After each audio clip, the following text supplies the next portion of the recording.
Lina shut her bedroom door quietly.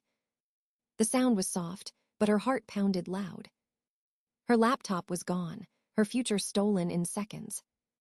Tears burned behind her eyes, but she refused to cry. Crying never changed anything in this house. Her parents never listened when she was upset. They only told her to stop making trouble. Ryan's laughter still echoed downstairs. He was probably bragging about the $300. $300 for her entire future. Lina sat at her desk, hands shaking. Blank pages waited, cold and unforgiving. She grabbed a pen, the ink dark as her thoughts. She began to rewrite every word she could remember. The clock ticked. Hours passed. Her hand cramped, but she didn't stop. Each sentence was a piece of herself she refused to lose. Ink smeared where her tears fell. Her project came alive again, built from memory and pain. The house grew silent, except for the scratching of her pen. Midnight came and went.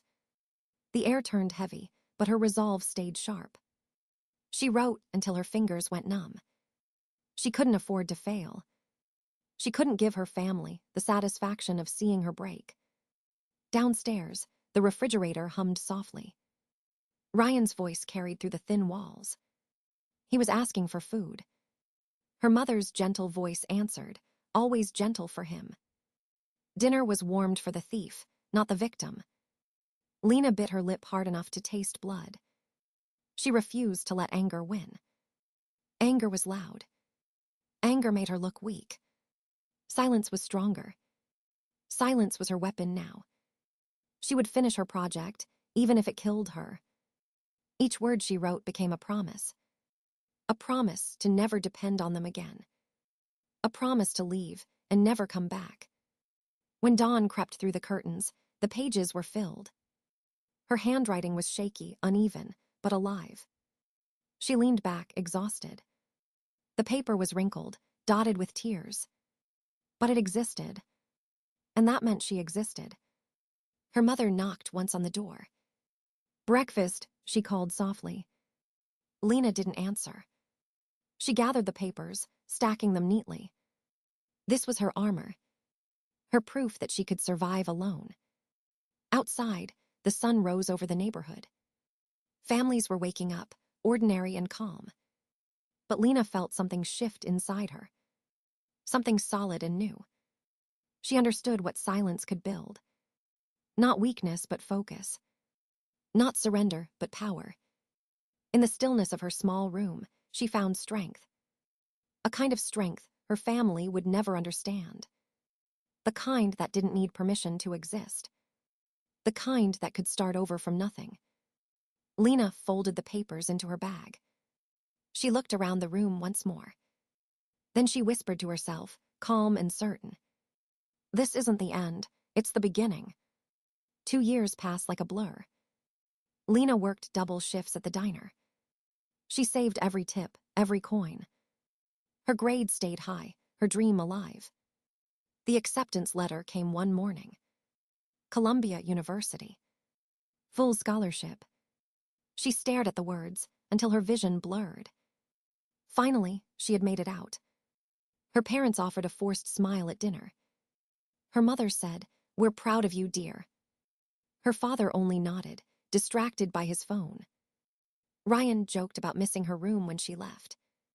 Lina laughed politely, pretending it didn't hurt. For once, she allowed herself to feel hope. A future that belonged only to her. The next day, she went to the bank. She planned to transfer her savings for housing.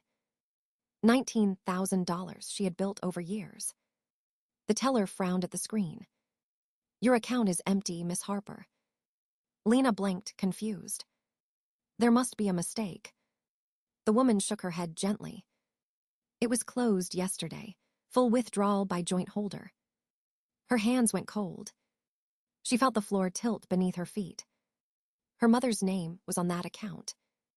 Lina drove home in silence, gripping the wheel hard. At the kitchen table, her parents waited. Her father cleared his throat. "Sit down, Lina. We need to talk." Her mother folded her hands, eyes rehearsed with calm. Ryan got into some trouble. Lina's stomach dropped.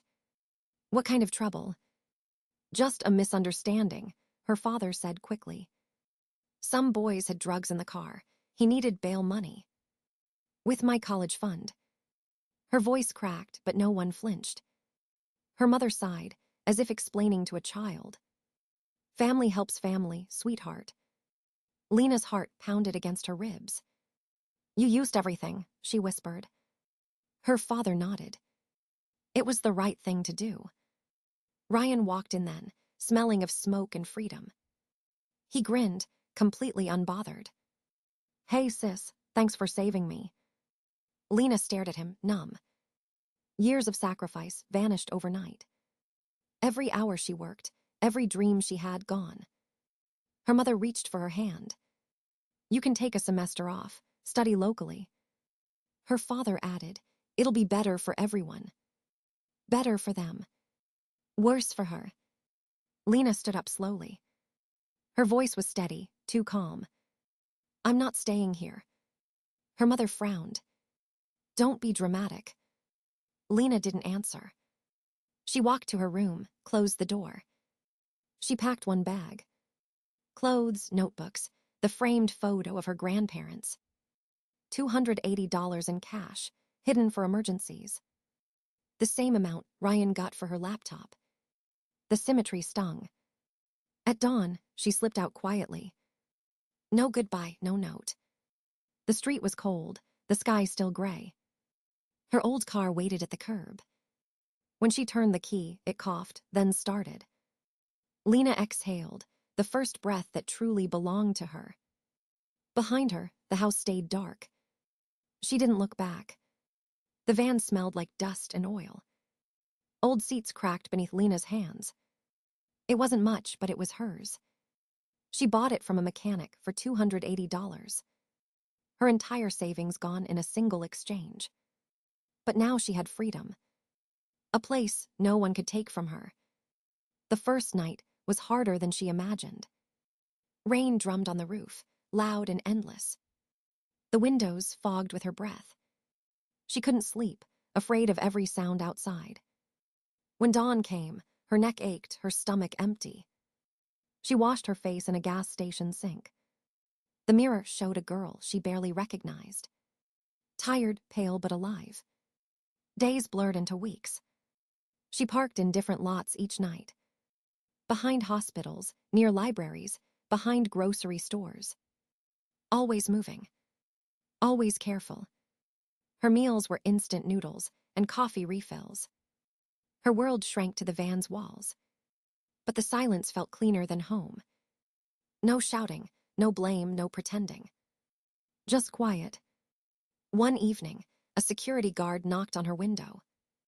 Lina froze, heart racing. He didn't yell or threaten. He simply handed her a small flashlight. It's got a radio, he said softly. Music helps when it gets too quiet. She whispered thanks, voice breaking. Kindness felt foreign, almost painful. The next week, she found work at a diner. Mopping floors, washing dishes, smiling for tips. She parked behind the building at night. The manager pretended not to notice. Sometimes, the smell of fried food clung to her clothes. It reminded her she existed.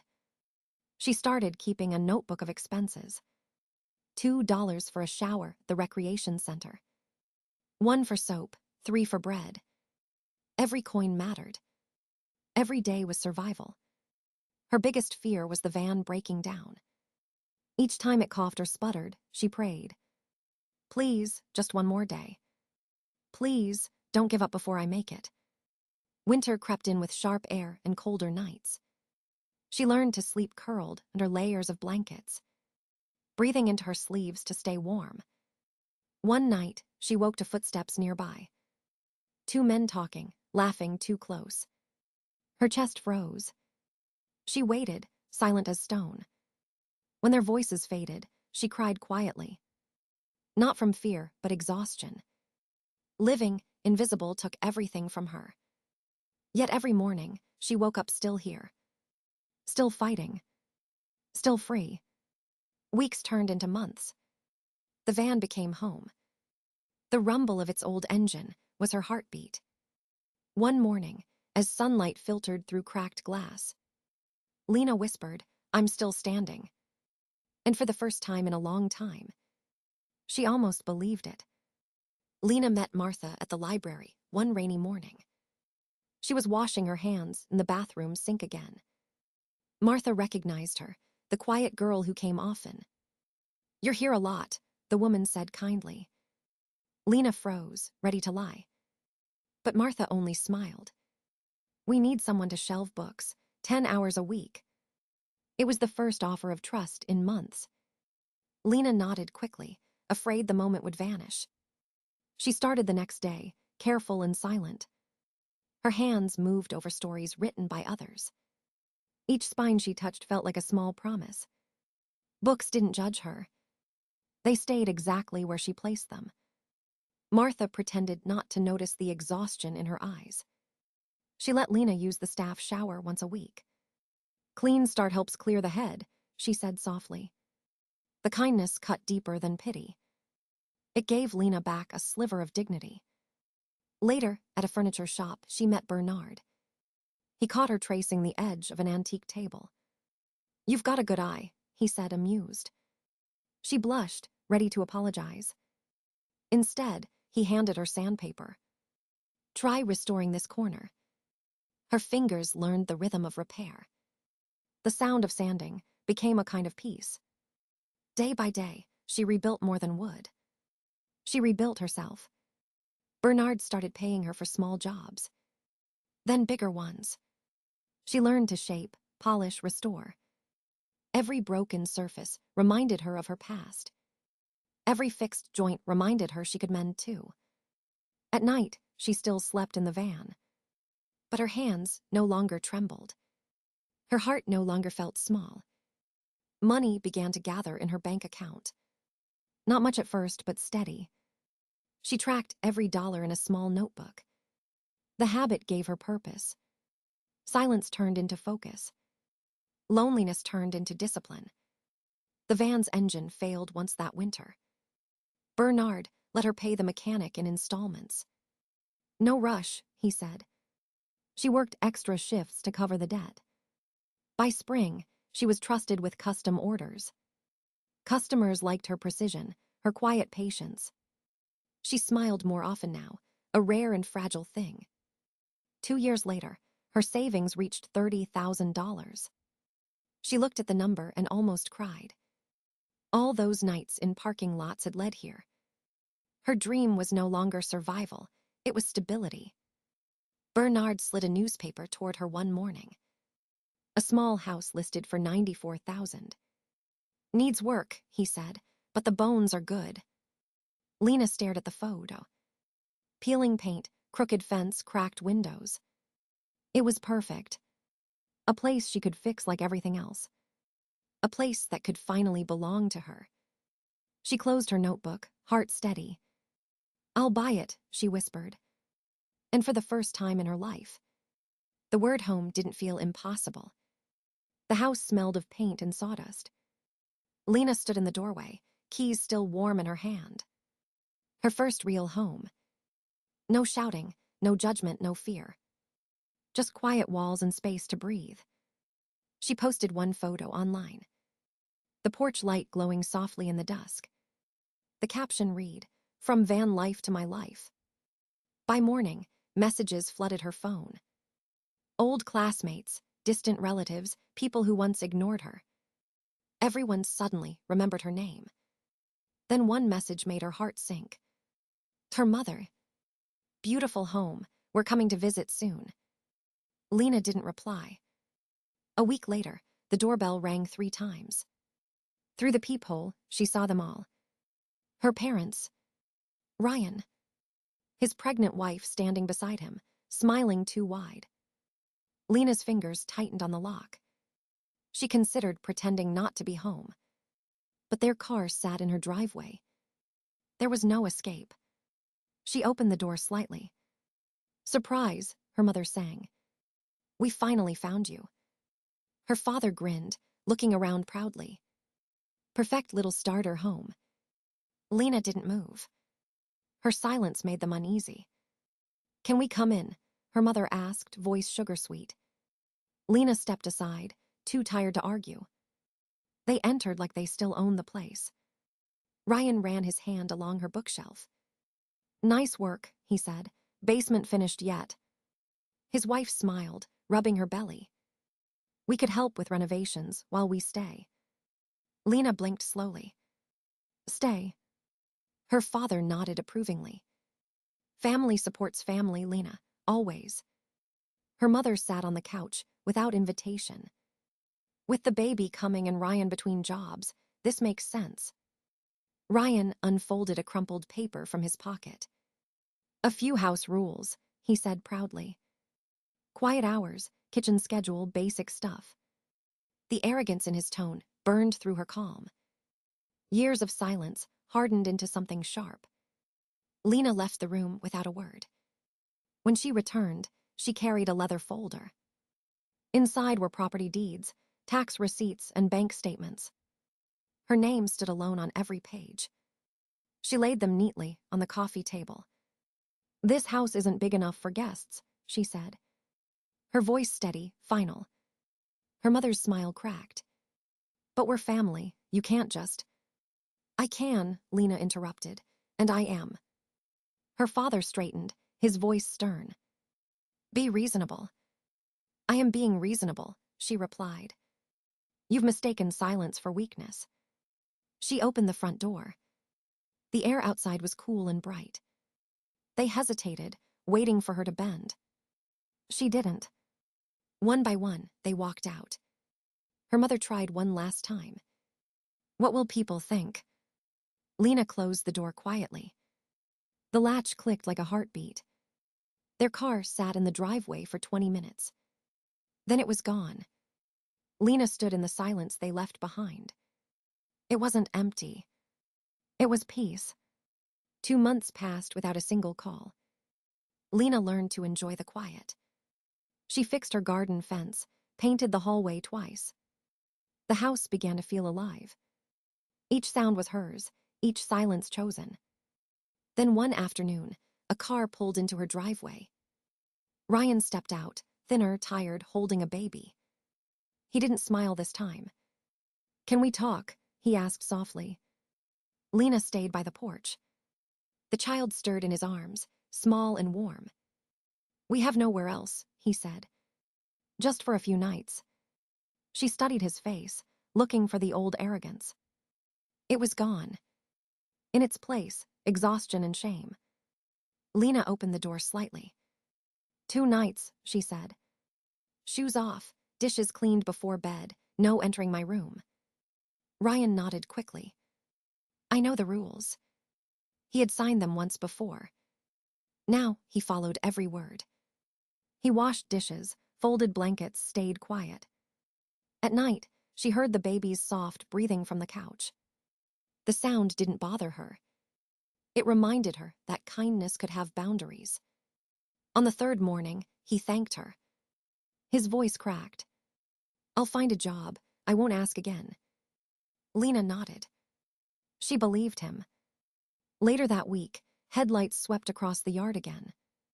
Bernard and his wife arrived with dinner and laughter. Martha from the library came too, holding flowers. They sat on the porch she built herself. Bernard raised a glass. "To building homes, not just houses." Lina smiled.